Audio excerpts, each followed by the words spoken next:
now, people who have seen that person with the same condition that they have are doing it in a shorter amount of time. So there's a momentum because there's a shift in consciousness. So I've seen it take years for certain people, long haul, but they made it. But they laid footprints for other people. Yeah, it helps when you see it, you believe it. This is a time in history where it's not enough to know.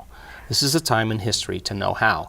And evidence speaks for itself. That's why we've done so many brain scans and so many HRV measurements and genetic tests and telomere tests and immune system regulation and energy tests, because I want people to see the evidence. It's not just in their mind, it's in their brain. It's not just, it's in their body. We want to prove to people that it's possible. So then you scratch your head and say, if that happens to that person, they don't look like a movie star, they don't look like a famous person, they're not a Buddhist monk, they just look like a normal person. Right, yes. And then some, they're not all vegetarians, and they're not all celibate, and they don't, some of them drink wine. I mean, they're just normal people. And that, I think that creates some type of community that transcends all the things that people do matter to matter. You do all the right things matter to matter. You change your diet, you exercise, it's all important. But if you're living by some emotion, if the environment signals the gene, and the end product of an experience in the environment is an emotion, you live by the same emotion every single day, you're signaling the same gene in the same way. And sooner or later, that gene's going to begin to break down. Change your emotional state and understand why you're doing it and assign meaning to it. And every day you get up in a different emotional state, you are knocking on the genetic door, and sooner or later you're going to reprogram that gene, and you've seen it. That's how you break genetics, that's how you break history. Change your genetic destiny. Yes, it is possible. You spend a large amount of your times in these incredible week-long intensives. I actually want to show you an example of what happens so you can get a feeling for it. Take a look. If you come to the monastery and you pretend to be limited by your problems in your life because you talk about them all the time, that's the body and brain you'll be wearing. If you're laying in bed and you're giving yourself the line, you're going to do it later, do it tomorrow. Now is the new later at this event. Get up and just take your body. Don't let it reason with you, because it's going to talk you out of possibility, because you just won't feel like it. I want you to understand that we're going to push you outside of where you normally stop. And if you're willing to truly put all of your attention and effort into this, you will begin to transform yourself, and you'll begin to transform your life. Once we overcome ourselves, magic starts to happen. Miracles start to occur. Mysticism, the energy of it, literally begins to shape and condition the space. And you will witness miracles this week. You will witness them.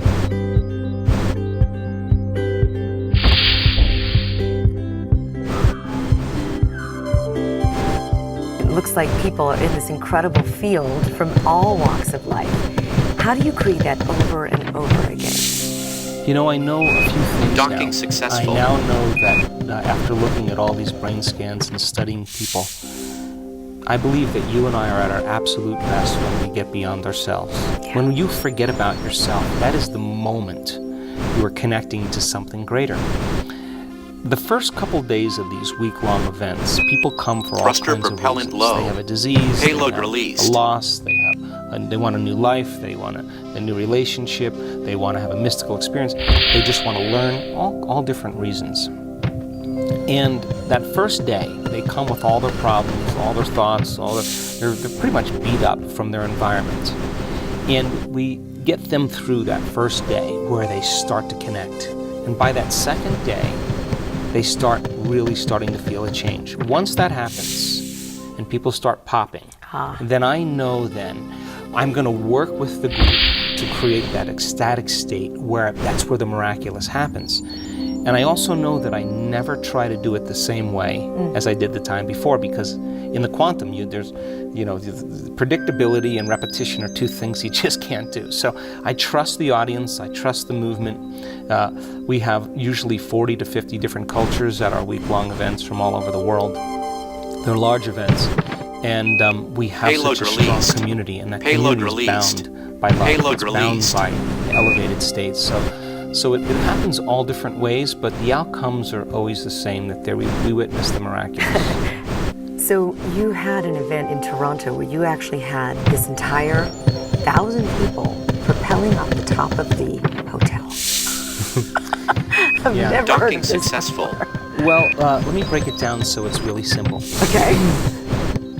Over the last 6 years, we have done extensive scientific tests on meditation, the work that we do.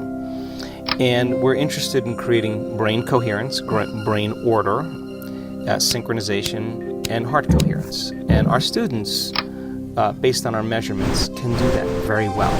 But they're doing it in a room with 1,000 people. The music's playing, it's quiet, it's soft, it's beautiful, they're comfortable, and they can relax into it and really work on their inner world and actually follow the instructions and be able to connect to that process. It's fun.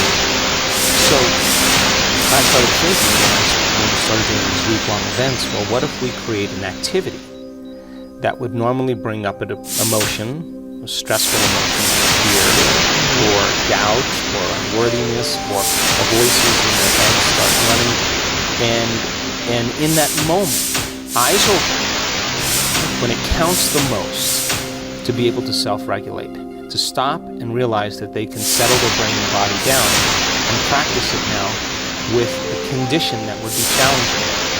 So we've done 7 or so advanced week-long events. And when I went to Toronto, I was doing a lecture there, and I went and checked out the hotel we were negotiating with, and there was no room for the course that we normally create. So the only way to go was up. So I looked at the building and I thought, okay, this would be an edge. That would be a great teaching if people could come to their edge. You know, we all have an edge in our life, and be able to, in that moment when fear really grip you, to make one of 2 choices: either to forget everything you learn and go into panic mode and go back into survival, or say, I got this, just give me a minute and let me regulate here, and begin to practice what they've learned and take it to the next level. Now, what's the importance of that? Number one, if they can do that in that moment, and we measure that, by the way. You're measuring their field? We're measuring their heart response. And so, you know, when you're fearful, your heart's racing, Adrenaline, right? yeah. But many of them settled that whole function down, which means then, if they can go over the edge and literally change that, when they come to the edge in their life, to the challenge in their life that normally causes them to go unconscious and run a program, that in that moment in their life, this is when it matters the most. That's just a metaphor. When they do it in their life and they're able to self-regulate, they'll be more kind and more compassionate and more aware and more caring and more loving and more giving, when everybody else is being angry and hostile and fearful. This is the test right here. And if the scale of that event is so challenging that when they face the problems in their life, they're going to be like, are you kidding me? I just went over the edge in 38 floors. This is nothing. And so their perception about the challenges in their life begin to change as well. And so we've had numerous breakthroughs. We had people of all ages doing it, and there's a teaching that goes with it, because this is not an adrenaline high. This is not what I'm teaching. I don't want it to be an adrenaline rush. I'm after the opposite. I'm asking for them to take adrenaline and settle it down and change their brain and body in that moment so they can overcome that emotional state. So if you can do it in that moment, that is the moment that matters the most. Then when you come to the edge in your life, you're going to move through that edge, and then there'll be another edge. And you got to move through that. But at least you'll have a tool to be able to do it without just reacting unconsciously. So because once you do it, your brain then creates that memory. The experience then is logged in your brain, and you just say, give me a minute. And so many people, you know, the emails that we get now, so many people are just saying, my life just seems just so easy. I'm just moving through it so much easier. I'm not reacting to the same conditions. I'm so glad I went over the edge. Now, that doesn't mean that it wasn't scary for them, but we're giving them a meditation to do so they can get in the right state, and then they walk out and they stay in that state. They keep their energy up. And if you have an opportunity to heal another person, and you're getting really good at this, You're not going to say, oh, wait a second, I got to go do a meditation and come back. Right. That's not where we're going. You got to be able to say, okay, let me just change my state. And you got to be able to do it with your eyes open. You got to be able to do it on command, right on the spot. That's where we're going. And so now we have to bridge the inner world with the outer world. We have to begin to execute or demonstrate what we've been doing. And so the training now is not just doing it in the meditative state. The training now is doing it in your life. That's when it matters the most. Eyes open, fully wide awake. Eyes open, eyes closed. It's the same. Let's take a look here at this video of this extraordinary event. Take a look. The challenge activity is to test you to your edge. When people get to that point in their life, they don't think that they have any control.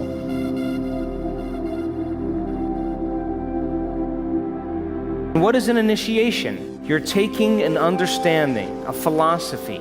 You're taking theory, knowledge, and now you're understanding it from an intellectual level.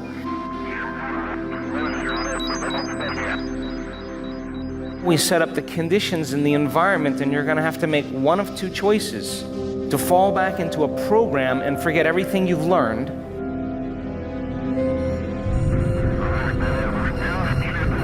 or you're actually going to apply what you've learned in that moment to take you past those conditions.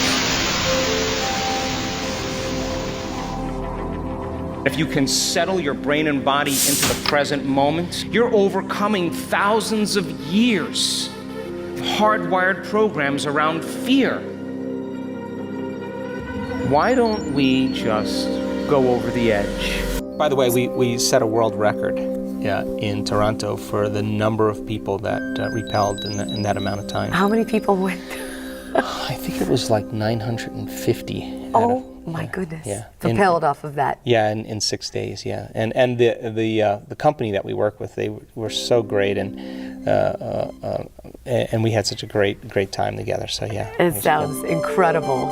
But it only could happen in that state of complete coherence. Now, how long does that state last?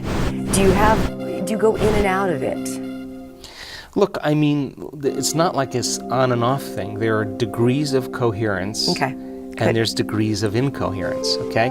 Now, some of the measurements that we're getting now just talk about brain coherence, okay? Offline. But we started out on this venture, and we started measuring brain coherence. Now, your brain is of 100 billion neurons, right? And there's networks that are all kind of wired together. So you have a network to speak a language. You have a network to move a body part. You have a network to see certain shapes and colors. They're all just individual networks. And so when you're living by the hormones of stress and you're reacting to something and your body's knocked out of balance, when you're in stress, you can't predict the next moment. You have the perception that things are going to get worse. You have the thought that you're losing control. And so what happens is these chemicals switch on so that you're in survival and you're mobilizing enormous amounts of energy to prepare yourself for whatever it is in the environment. Short term, it's cool. Everybody can handle that. All organisms can adapt to short-term stress. But if the stressors keep coming and you're trying to control and predict everything in your life and you're switching your attention from your cell phone to your problems, to your husband, to the shopping, to another person or your boss, another thing. Every person, every object, every thing, every place has a neurological network in your brain. So as the hormones are arousing your brain and you shift your attention, if you were to measure the brain when it's doing that, you have different networks that are firing out of order. And you measure that, it's like a group of people that have no rhythm playing the drums at the same time. Totally incoherent. Incoherence. So when you're in a state like that, what happens mostly is you narrow your attention on the danger. You begin to focus on an object in your environment that's associated with that danger. So the stronger the emotion you feel from some reaction or condition in your life, the more you're going to pay attention to the cause. And if where you place your attention is where you're placing your energy. So you're giving your power away to your boss, to your problem. So then, what we've realized, and research shows it over and over again, that when you go from that kind of single-minded, narrow focus, that's only one type of focus, and all of a sudden you begin to expand your focus, you begin to open your awareness, you go from focusing on matter to focusing on energy, from focusing on the particle in quantum physics to focus on the wave. That when you begin to open your awareness and you focus on nothing, the moment you start sensing space, you're no longer thinking. And if you're no longer thinking, you're no longer analyzing. And if you're no longer analyzing, you're not activating those circuits in your brain. So your brain waves start to slow down, and the autonomic nervous system begins to merge. And the autonomic nervous system now wants to create order and wholeness and balance. And it says, Lisa's gone, Joe's gone, let's get in here and create order while they're gone, because what a mess. And all of a sudden it starts to synchronize different compartments in the brain. And what syncs together links together. And all of a sudden the brain starts functioning in a more holistic state. So we've seen in our work, when people start getting these different networks starting to synchronize, we can now predict what's going to happen. We can say, watch this. We can say to scientists that come and watch our work, watch what happens with this woman. Just keep watching. And all of a sudden you see the right half of the brain talking to the left half of the brain. All of a sudden these two hemispheres come together. And the union of polarity, the union of duality, the union of opposites is called wholeness, oneness. And the brain has this psychic union, and at the same time the heart bursts wide open. Why? Because the person's feeling so whole they no longer want anything. I mean, how could you want when you're whole? So now the heart is coherent and it's sending more energy to the brain is coherent, it's sending more information to the body, and all of a sudden a person's in a whole new state of being. So now, that was our research last year. Now this year, when we start seeing that level of coherence, all of a sudden now, we are going to levels of energy in the brain that have never been recorded in the history of neuroscience. So now the person is connecting to the field, and there are hundreds of standard deviations outside of normal in a brainwave state called gamma. Now they're super conscious, and not just one part of the brain.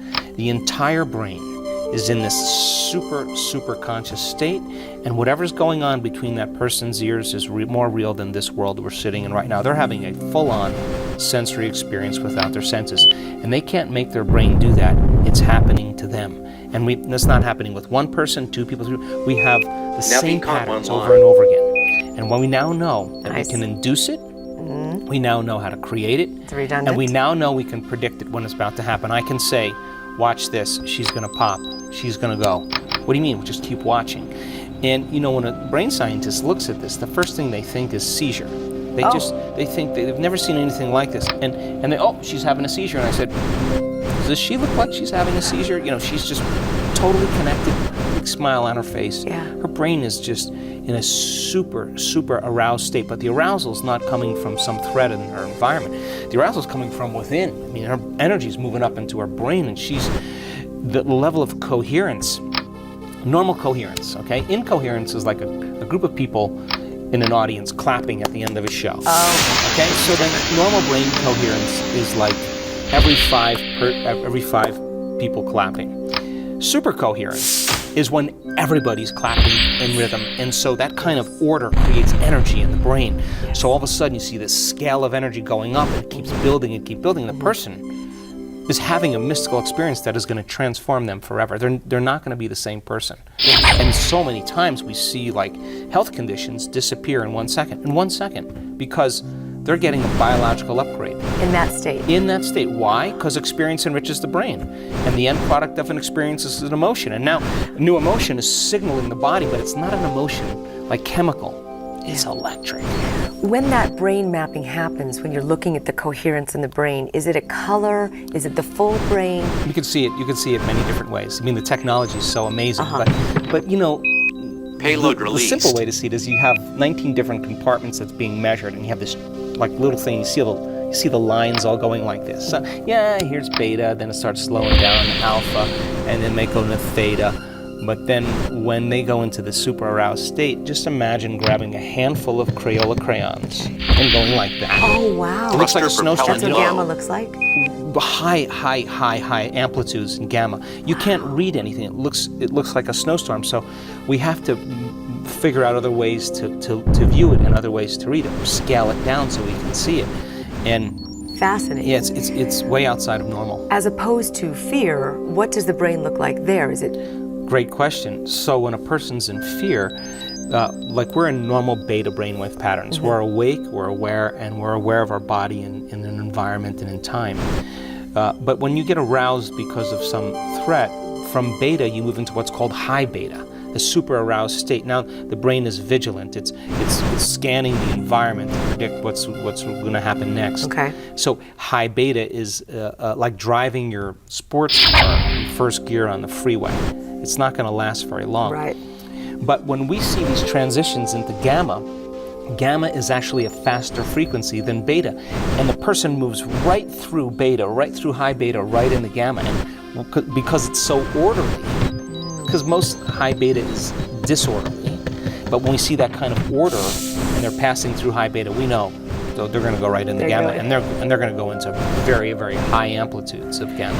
It's amazing that we don't utilize this Payload part of the released. brain as often as we can. I mean, that this is possible. And from the experience I went through having a near-death experience, I can never unsee that. Yeah. I will always know and always seek for this supernatural state of being. Yeah. Always. Yeah. And now that you experience that is amazing. Yeah, and the people that come back, their spectrum of reality broadens, because we don't see things how they are, we see things how we are, right? So the brain only perceives equal to how we're wired and how we emotionally feel. So imagine having a full-on sensory experience without your senses right now.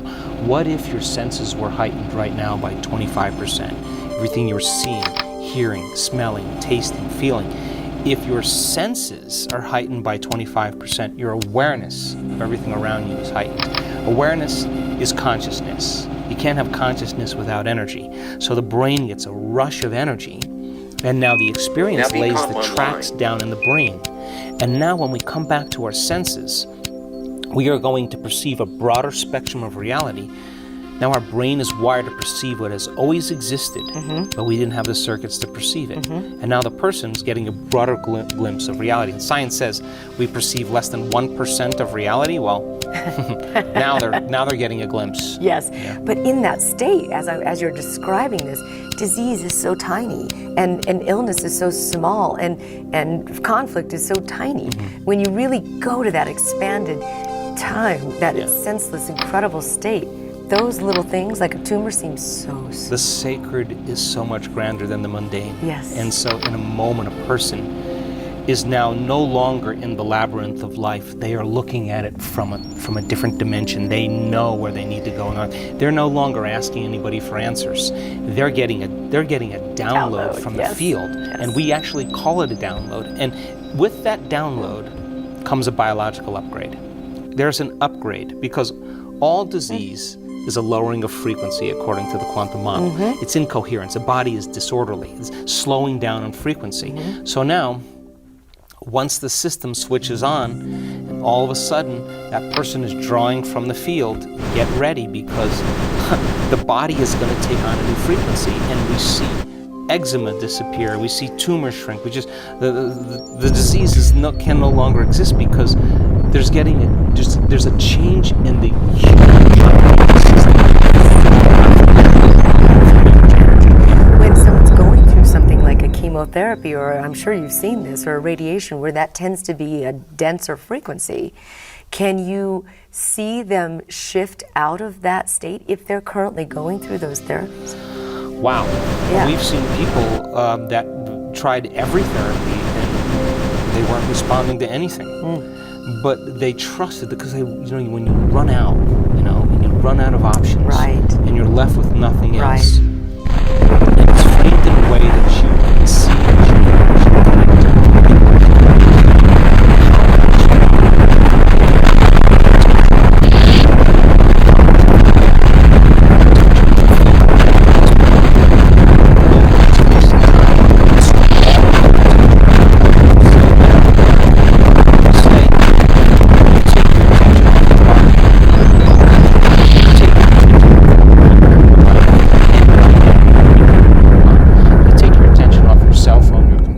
car, you're in no thing. If you take your attention off the place you're sitting, the place you need to be, you're in nowhere. If you're not thinking about the past or the future and you're in the present moment, you're in no time. And that's the moment you become pure consciousness. That's the moment you're disinvesting all of your attention and energy out of this three-dimensional reality. Now, this three-dimensional reality is real to us because we perceive it with our senses.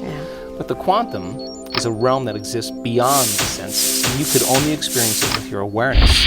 So then imagine It's just as real. it's more real.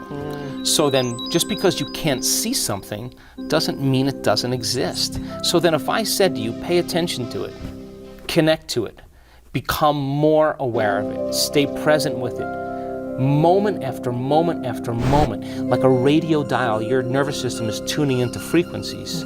Sooner or later, you're not doing it with your body. If you're back in your body, you're back in three-dimensional reality. You have to get beyond your body, your environment, and time. Now, that's the moment you're on the bridge to the quantum field. But if you're going to connect to that field, there are greater and greater levels of order and oneness. So then as you begin to connect to that information and you look for it, and you tune into it, every time you feel something, your brain lays down a circuit. Why? That's what experience does. Now you're putting the circuits in place for you to perceive more of it. And if you're focusing on the divine, you just may see the divine in everybody and everything, because your brain is wired for it. Yes, it seeks for it. There's this great video where you show the metronomes getting into that coherent field. This is really impactful. I want you to pay attention to this. Take a look.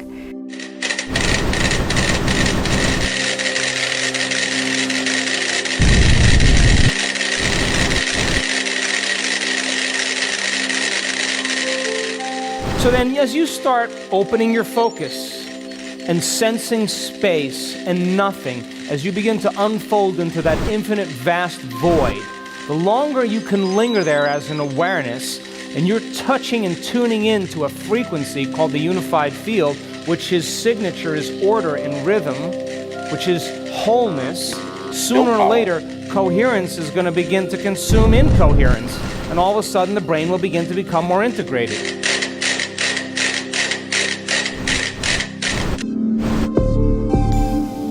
He didn't know anything about me, and he knew that I had PTSD, that I had ADD, I had the hypervigilance, everything. You could tell that by my brain map.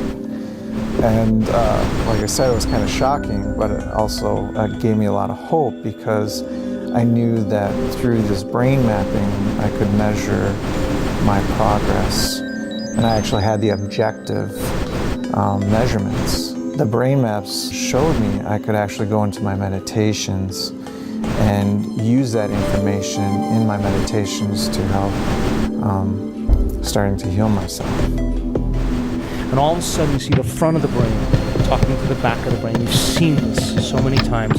You see the right side of the brain talking to the left side of the brain. And all of a sudden you see the brain starting to move into a more holistic state. And those brain waves become highly coherent.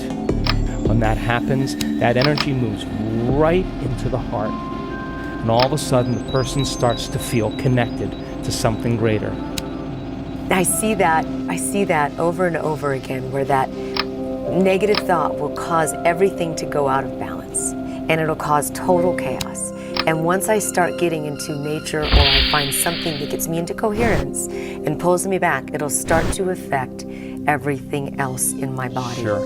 And it can be done. You don't need to be a Buddhist monk. You don't need to have, going through a full week-long workshop is recommended, but you can do it instantly. It's all up to us. Our research shows that you actually don't need 40,000 hours or 40 years of meditation. We're doing it in a week.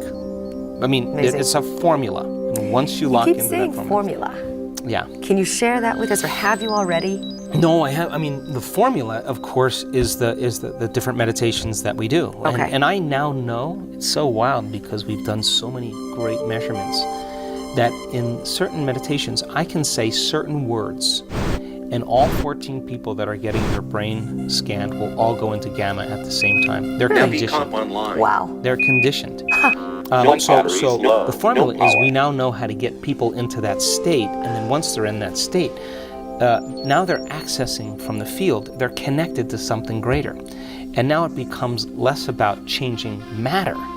They don't change matter, that's the illusion. They just change the field. And when you change the field, it changes matter. So people are changing their beliefs on how that's done. So the formula then is getting to that point where they get beyond themselves and they're connecting to the consciousness of everybody, of everyone, of everything, of everywhere, of every time. That is the oneness field. That is the field. That's where all the information exists. Now, there's a caveat to this, because We've seen this so many times because when you reach that moment, all the things that you thought you wanted, you no longer want because you feel like you have everything. And it's a very unusual feeling because the side effect of that is that you now are less interested in anything outside of you bringing you joy. It's coming from within you. That's what you want. And so then imagine, like our students, certain people, their oxytocin levels go up 200 or 300 times at the end of a workshop. Oxytocin is the love chemical. Yes. So imagine having so much love for life. I mean, oxytocin levels, Lisa, normally go up when a female mammal is bonding with her offspring, or in the beginning stages of a relationship, and there's intimacy.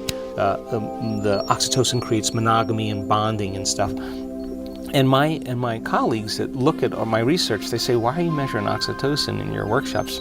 I mean, that's normally, in the honeymoon stage of a relationship. What are you guys doing there? And I say, I want our students to fall in love with their future, fall in love with the divine. You have to, yes. And my goodness. So then when oxytocin levels go up 200 times, imagine feeling so much love, you wouldn't want to trade this feeling for anyone or anything. How are you measuring oxytocin? We're doing blood tests? Blood, saliva, everything. I mean, we have people peeing in cups, spitting in cups.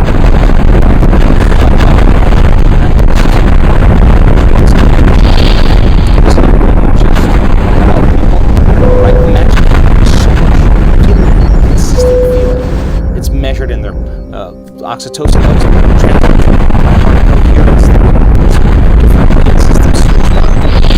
You would say,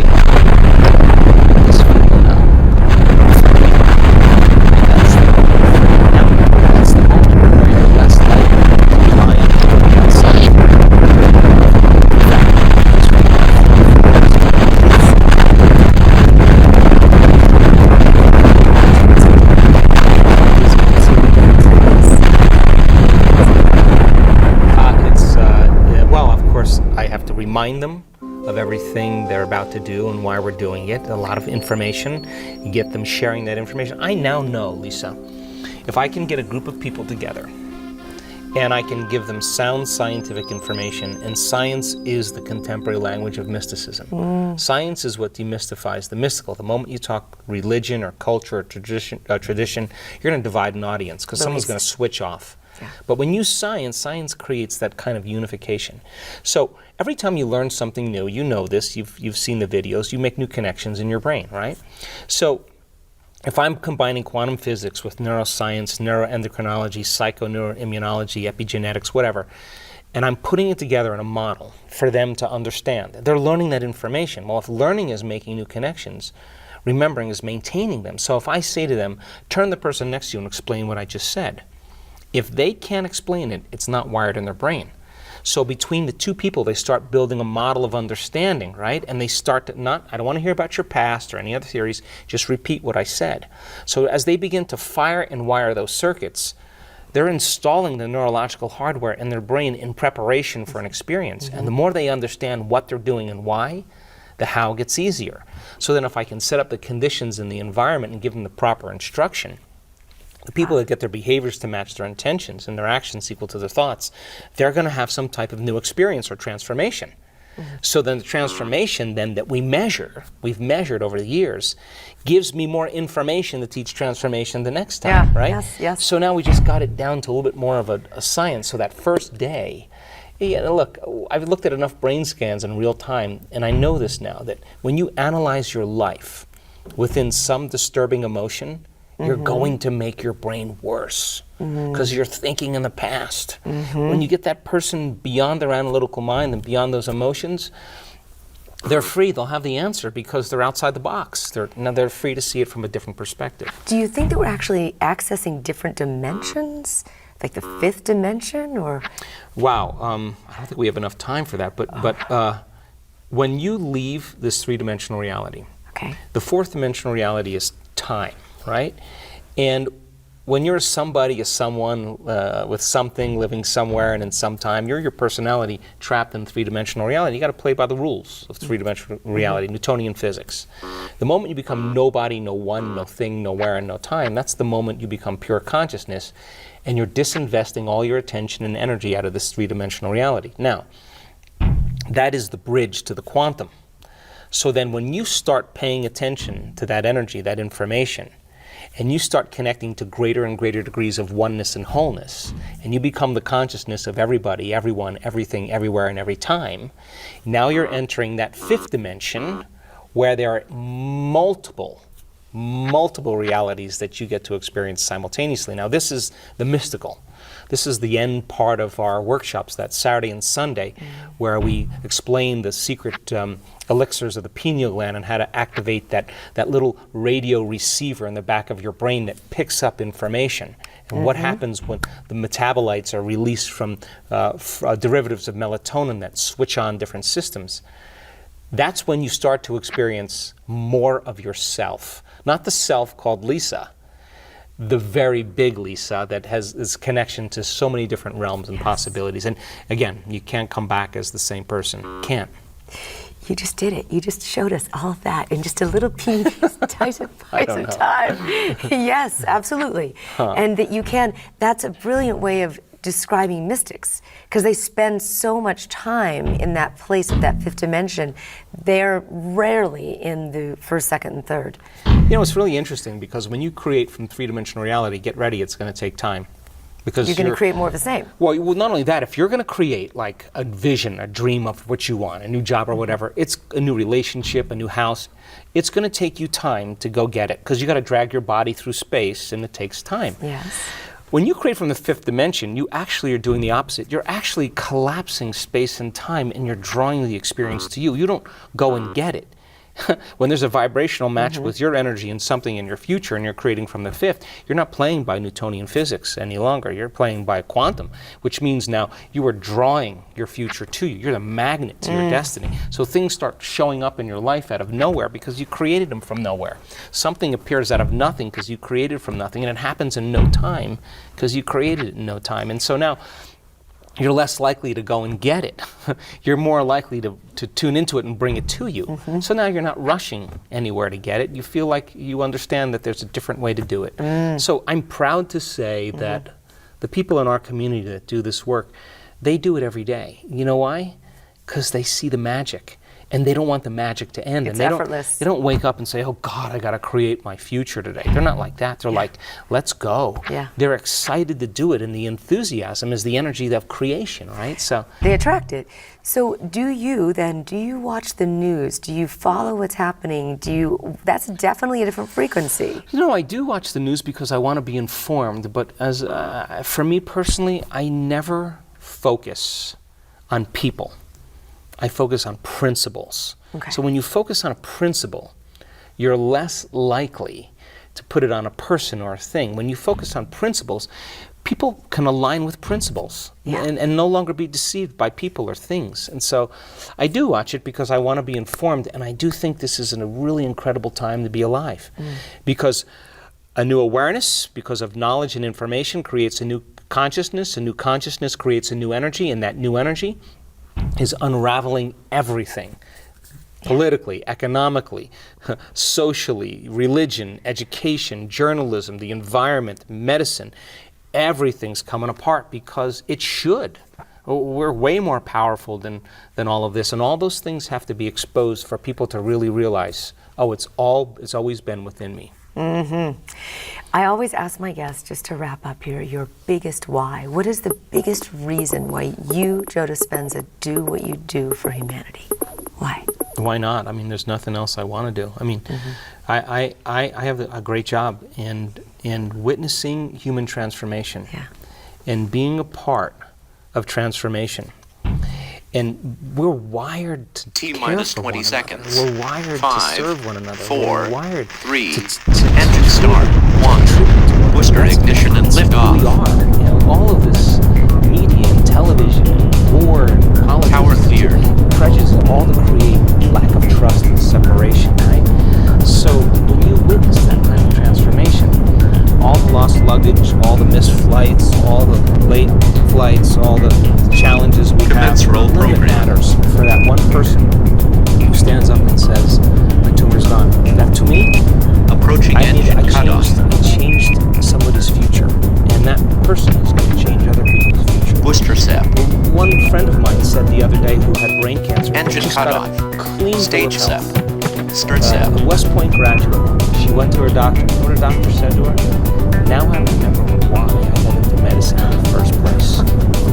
She changed his life just by saying, and he pronounced her, she wasn't going to make it a few times, and she never gave up. That's a great He said, I am so happy to tell you this.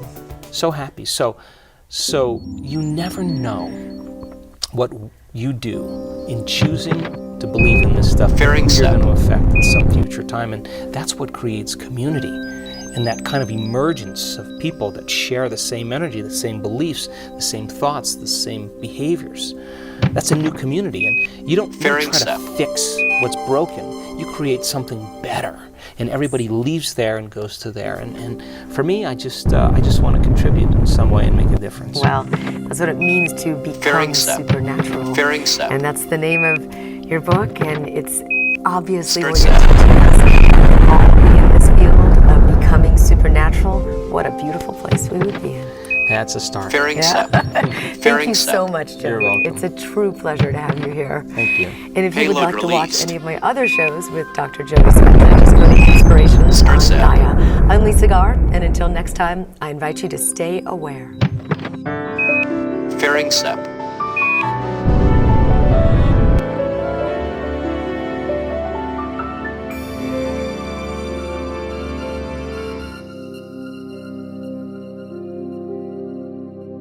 Our research shows that your thoughts can make you sick. And the question is, if your thoughts can make you sick and your thoughts make you well, that's Fairing actually set. possible. And it's easy to learn. So when you wake up in the morning, Dr. Joe Dispenza. Researcher and best-selling author. One of the most sought-after speakers in the world. Payload All with the released. aim of helping people better understand and unlock the power of their mind. Start I'm set. concerned about human species. Why? 75 to 90% of every person that goes to a healthcare facility goes because of psychological or emotional stress, and it gets addictive to people. They need the bad relationship, a bad job in order to feel. And there's so much research to show that when they analyze their life within some disturbing emotion, we saw that they were actually making it way worse. But 50% Payload of that story released. isn't even the truth. People are reliving a miserable life they never even had just to excuse themselves from changing. You can't wait for your wealth to feel success. You can't wait for your new relationship to feel love. But 95% of who we are by the age of 35 is programmed. Yeah, but there is a way to change. And so the model of change is breaking the habit of the old self and reinventing a new self. But if you teach people how to do that, in 7 days you can see very significant changes. So try this out as an experiment. First thing you have to do is... Dr. Joe, you're someone that's constantly doing research and developing new ideas about the way humans are and the way the universe is. What are the beliefs in your head that you're too scared to share? Oh boy, I have a very strong belief that... Before this episode starts, I have a small favor to ask from you.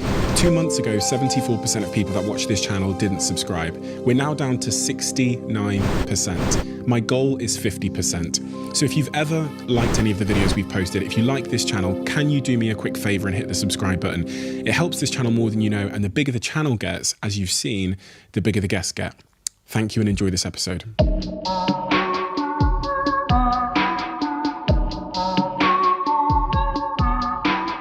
Dr. Joe, 95% of who we are by the age of 35 is programmed. When I read that in your work, it kind of hit me like...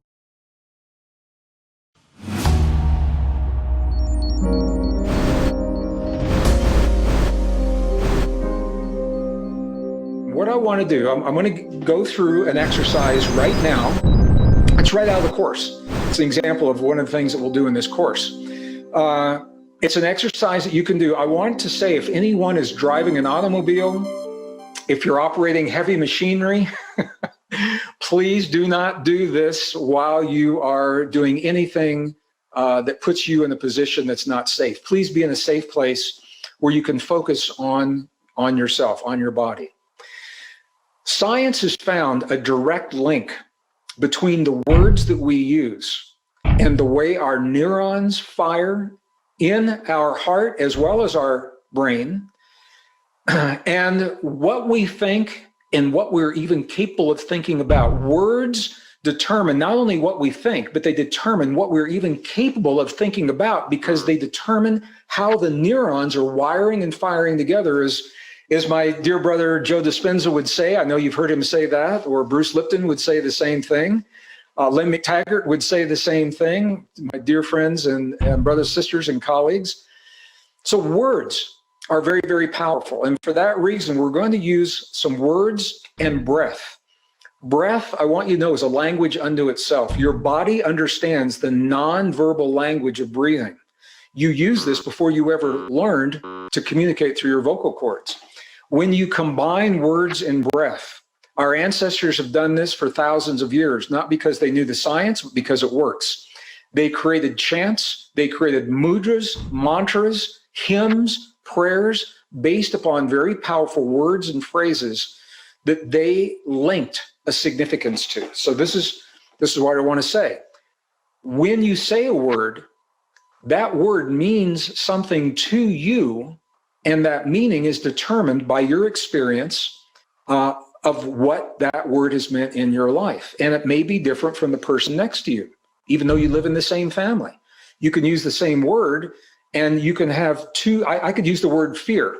And fear may be one thing to a father who fought in World War II and faced enemy bayonets, and to the children, fear, who have never seen war like that, fear may mean something different to them. It's just as powerful, it's just as meaningful. Doesn't diminish the impact, but it's a very different experience. So the point of what I'm saying is that we link the words that we use to our own experience of feelings. All right, with that in mind, I'm going to go through a little technique here. The Institute of Heart Math. Many of you are familiar with Heart Math. They are a pioneering research organization in Northern California.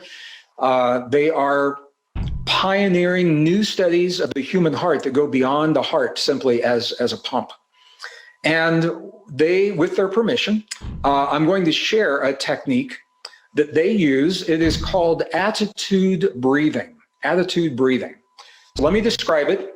And then Rob, not yet, but I'll ask you to bring up the slide, but let me describe the attitude breathing first.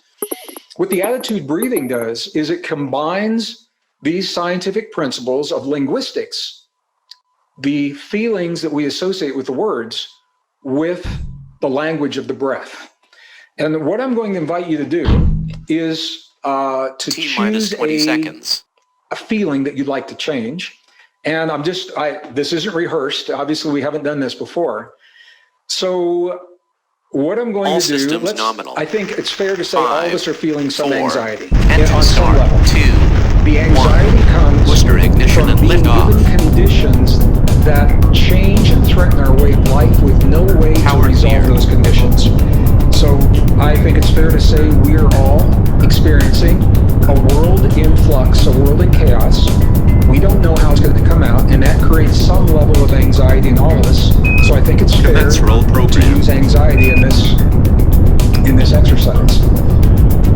The anxiety that we're feeling, I'm going to invite you to find a word that is the healer for that anxiety. So if you're not feeling anxiety, what would you like to replace your feeling of anxiety with? It can be a word or it can be a phrase. The folks at HeartMath have done a beautiful job of pairing these words. And one that I use almost on a daily basis is inner ease. Inner ease.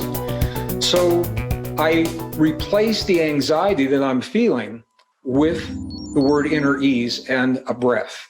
So what I'm going to invite you to do, can we go ahead and bring up the slide and put a little music in the background just to average out any background sounds. I appreciate that.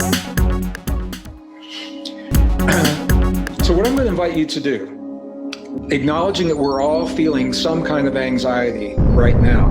If we can ease that anxiety, we're strengthening our immune system. We're lighting up the rejuvenation of our hormone system. We are giving ourselves the opportunity for better sleep, better appetite, all because we're relieving some anxiety. And this is why I wanted to share this technique with you. So I'm going to invite you, if you haven't already, to close your eyes if you are in a place that is safe. And allow your awareness to move from the world around you to the world within you.